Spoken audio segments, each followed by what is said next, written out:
Why do some incredibly smart and capable people have so few friends? We often assume it's a social failure, that they're just awkward or unlikable. But what if it's not a lack of desire, but a lack of tolerance? For a rare few, solitude isn't a choice they make. It's a natural outcome of their intense psychological wiring. Today, we're diving deep into the 5 rare personality traits that act as an incredibly high-quality filter, making casual connections almost impossible, but profound ones absolutely necessary. This isn't about being lonely.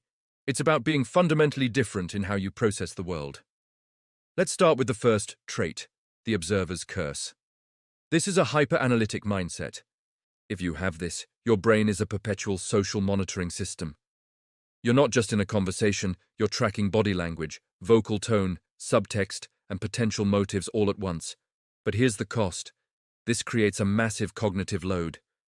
You're so busy observing the interaction that you're not actually participating in it. This internal tension is felt by others as distance or detachment, preventing you from ever achieving that effortless social flow where you just relax and connect. Your powerful intellect isn't connecting with people. It's analyzing them to death. It is like being a film critic at your own party. You are too busy deconstructing the scene to ever truly enjoy the movie. Second is what I call the truth tax, an extremely low tolerance for social performance. People with this trait have advanced social perception. They can instantly detect pretense, fake flattery, and subtle attention-seeking behaviors, and they refuse to pay the social tax required to play along, the small talk, the surface-level validation, the polite laughter at a joke that isn't funny. The problem is, your authenticity, your simple refusal to perform, is often misinterpreted by others as arrogance or superiority. You're not trying to be rude, you're just demanding meaningful depth in a culture that's often built on emotional noise and shallow validation. You're allergic to inauthenticity, and in many social settings, that makes you an outsider by default. Third, we have the internal regulator, or extreme emotional self-reliance. From the outside, you look incredibly strong. You regulate your own feelings, solve complex problems internally, and rarely seem to need anyone for emotional support. But this strength is often a defense mechanism, a fortress built from the bricks of past disappointments or betrayals. It's a deep-seated fear of vulnerability, disguised as independence. And here's the isolation effect. By never showing need, you inadvertently make others feel redundant. You don't create a space for them to matter in your life. Human bonding thrives on shared need and mutual support. When you signal that you don't need anything from anyone, you close the very door that allows true friendship to walk in.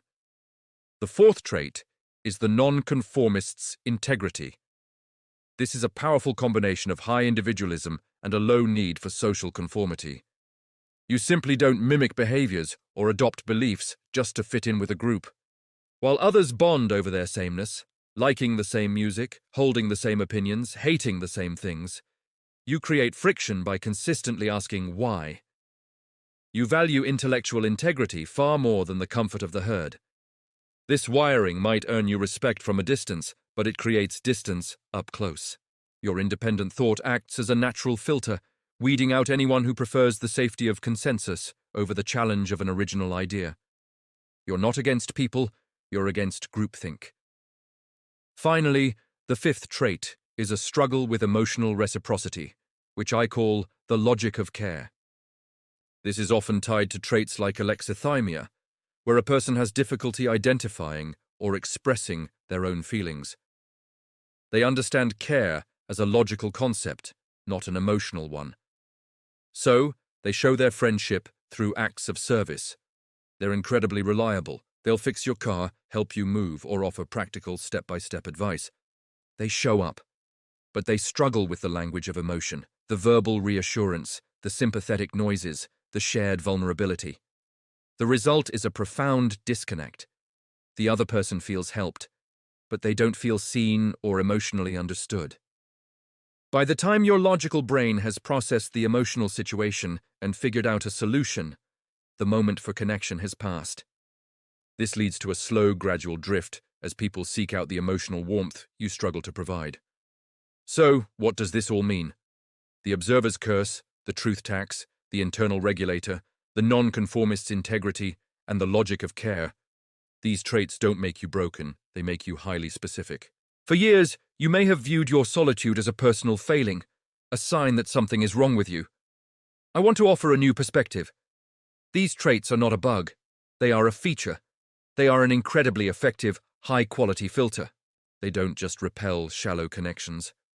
They ensure that the very few people who do get through your defenses are not just tolerable, but profoundly and authentically aligned with who you are. Your goal isn't to change your fundamental wiring. It is to learn how to communicate the unique language of your depth to those rare individuals who are built to understand it. You are not meant for everyone, and that is your greatest strength. Thanks for watching.